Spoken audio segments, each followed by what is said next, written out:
বিএনপির কেন্দ্রীয় নেতা শিমুল বিশ্বাস আগমন উপলক্ষে চান্দিনার নেতাকর্মীরা জড়ো হয়েছেন। আজকে আমরা দেখতে পাচ্ছি যে চান্দিনার যে জননেতা শাওন আহমেদ আছেন, শাওন ভাইয়ের আতিকুল আলম শাওন ভাইয়ের নেতৃত্বে আজকে নেতাকর্মীরা এখানে জড়ো হয়েছেন।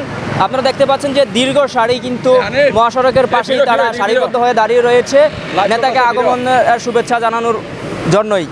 তো আজকে আমি এই বিষয় নিয়ে একটু কথা বলবো। এখানকার যারা নেতাকর্মীরা রয়েছেন তাদের সাথে একটু কথা বলবো, তারা তাদের ভাবটুকু জানাবেন কেনই আজকে তারা এখানে সারিবদ্ধভাবে দাঁড়িয়েছেন এবং কার নেতৃত্বে তারা এখানে এসেছেন সেই বিষয়টি এখন আমরা জানবো তাদের কাছ থেকে।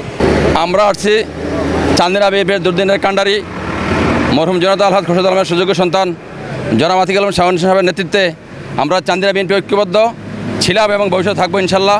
আপনারা ইতিমধ্যে শুনেছেন সারা দেশে যখন বন্যা এবং বাহিনী দুর্যোগে ভয়াবহ অবস্থা, সেই মুহূর্তে আমাদের বিএনপির কেন্দ্রীয় নেতা আগমন উপলক্ষে আমরা শাওন সাহেবের নেতৃত্বে এখানে ওনাকে রিসিভ করার জন্য এখানে আসছি। তো দর্শক, কেন্দ্রীয় নেতা শিমুল বিশ্বাসের আগমন উপলক্ষে তারা এখানে উপস্থিত হয়েছেন। তবে এখানে আরও নেতাকর্মী যারা রয়েছেন তাদের একটু মতামত আমরা জানবো, আসলে কার নেতৃত্বে তারা এখানে এসেছেন। 2006 সালের পরেতে আলহাজ খোরশেদ আলমের নেতৃত্বে আমরা চান্দিনা বিএনপি ধরে রেখেছি এবং এখন আতিকুল আলম শাওন আমাদের হামলা মামলার নির্যাতিত যারা তাদেরকে 2006 থেকে এই পর্যন্ত আমাদেরকে পুনর্বাসন এবং কি চান্দিনা বিএনপিতে সে ধরে রেখেছেন।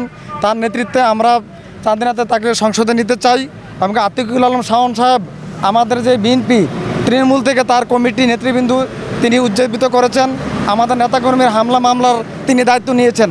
এই জন্য আমরা আতিকুল আলম শাওন ভাইয়ের নেতৃত্বে আজকে রাজপথে শিমুল বিশ্বাসের নেতৃত্বে আমরা বন্যা আশ্রয়কেন্দ্রের যারা দুর্গস্ত এলাকায় ত্রাণ নিয়ে আমরা ওইখানে উপস্থিত হওয়ার জন্য নেতাদেরকে স্বাগতম জানানোর জন্য আমরা জড়োভাবে হুন্ডা শুডনে একত্রিত হয়েছি। দর্শক, আজকে আমরা যেখানে অবস্থান রয়েছি ঢাকা চট্টগ্রাম মহাসড়কের চান্দিনার অংশে দরানিপাড়া তীরচর নামক যে স্থানটি রয়েছে সেই স্থানটিতে এখন আমি কথা বলবো এখানকার নেতৃবৃন্দর সাথে। আজকে কেন অবস্থান তাদের, কি উপলক্ষে? আমরা যতটুকু জানতে পেরেছি যে বিএনপি কেন্দ্রীয় নেতা শিমুল বিশ্বাস আগমন করবেন, তার পথযাত্রা, সেই পথযাত্রার উপলক্ষে তারা স্বাগত শুভেচ্ছা জানাতে আজকে তাদের এখানে জড়ো হওয়া। তো এই বিষয়টি নিয়ে এখন আমরা জানবো কাদের নেতৃত্বে নেতৃবৃন্দরা এখানে জড়ো হয়েছেন। আপনারা কার নেতৃত্বে এখানে এসেছেন? আমরা আমাদের চান্দিনা উপজেলার বিএনপির সভাপতি, আমাদের ভবিষ্যৎ কান্ডারি এবং আগামী নির্বাচনে জাতীয় সংসদ সদস্যের একক প্রার্থী আতিকুল আলম, বিএনপির একক প্রার্থী আতিকুল আলম শাওন, আমাদের তার নেতৃত্বে আমরা এই শিমুল বিশ্বাস সাহেবকে আমরা গ্রহণ করে আমরা ওই ত্রাণ সামগ্রী দেওয়ার জন্য আমরা বুড়িচঙ্গে যাওয়ার পথে এই জন্য আমরা সমবেত হয়েছি। নেতৃত্ব দিচ্ছেন আতিকুল আলম শাওন, বিএনপির সভাপতি।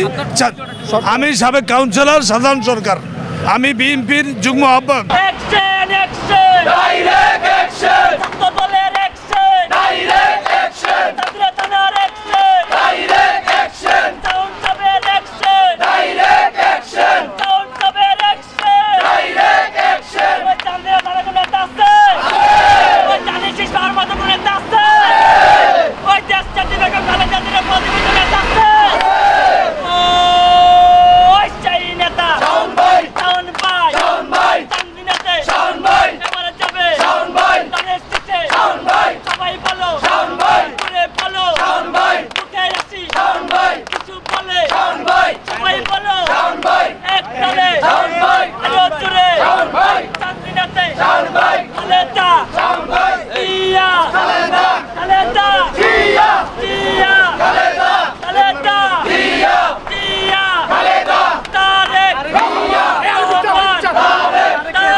ডাকছে